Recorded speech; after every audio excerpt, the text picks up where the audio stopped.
secara energi itu sudah netral. Nah, berbeda apabila seperti ini, karena disinilah perputaran energinya. Jadi apabila digunakan atau sebagai sarana, apabila ada orang yang kurang baik, misalkan Assalamualaikum warahmatullahi wabarakatuh. Salam sejahtera, salam jumpa kembali. Kali ini saya berburu bambu unik di Kemranggon, disusukan di Kabupaten Banjarnegara. Saya berada di tepi Sungai Serayu, teman-teman. Nah, ini sungainya di sana. Nah, ikuti terus perburuannya, mudah-mudahan ada keunikan dari alam agar teman-teman tahu bambu unik atau keunikan alam ketika masih di alamnya. Kita lanjut. Oke teman-teman, saya melihat adanya penampakan yang super spesial, teman-teman. Ini posisinya ini di bawah sana.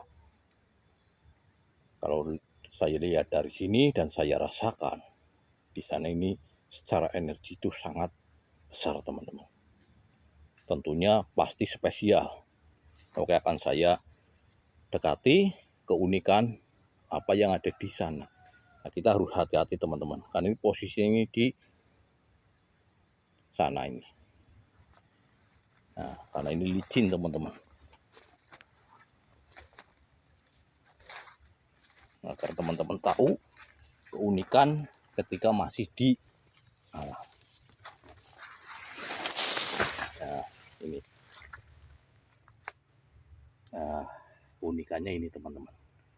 Ini sangat super, sangat spesial.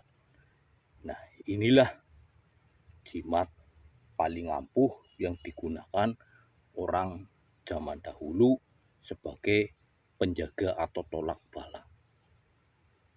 Nah, kelihatannya sangat sederhana, teman-teman.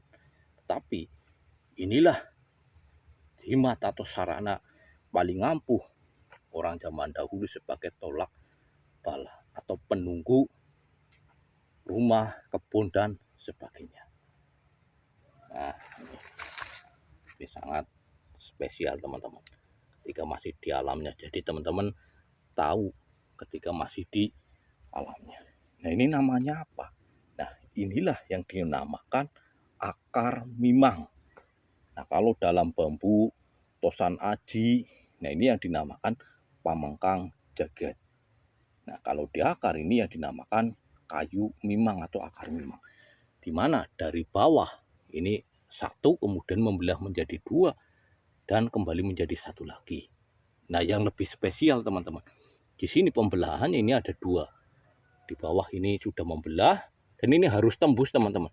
Kalau belum tembus itu belum bisa dikatakan akar mimang.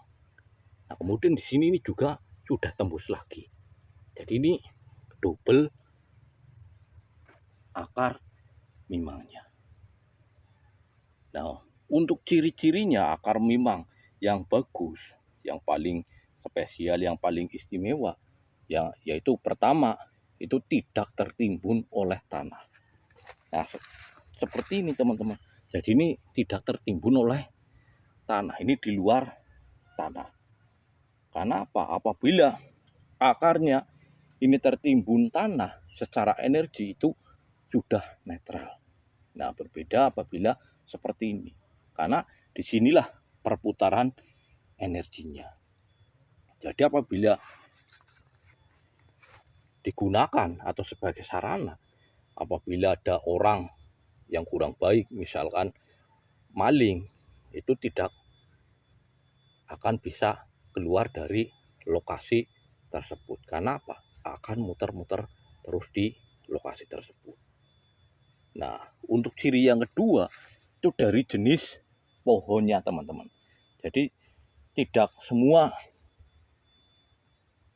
kayu atau pohon yang tengahnya itu berlubang itu akar mimang bagus, karena dari jenis pohonnya itu mempengaruhi, teman-teman. Karena apabila dari jenis keluarga beringin itu masih biasa, Nah, itu masih biasa kalau dari keluarga beringin, beringin hutan dan sebagainya, itu masih biasa teman-teman. Nah, tetapi yang paling bagus itu dari pohon-pohon yang tekstur kayunya itu keras. Nah, itu secara energi itu sangat bagus. Nah, ini seperti ini teman-teman. Jadi teman-teman bisa tahu akar mimang ketika masih di alamnya, ciri-cirinya, serta mitos tuahnya. Jadi seperti ini. Nah, ini. Jadi ini sangat spesial. Inilah teman-teman, jimat paling ampuh akar mimang yang digunakan oleh orang tua zaman dahulu ini sebagai tolak bala. Nah, jadi teman-teman tahu kriteria akar mimang yang bagus, kemudian akar mimang ketika masih di alamnya. Oke, akan saya eksekusi. Nah, mudah-mudahan informasi ini menambah pengetahuan kita tentang keunikan yang ada di alam. Ya, tentunya semua itu atas izin dari Tuhan Yang Maha Kuasa. Oke, mudah-mudahan bermanfaat. Saya akhiri. Wassalamualaikum warahmatullahi wabarakatuh.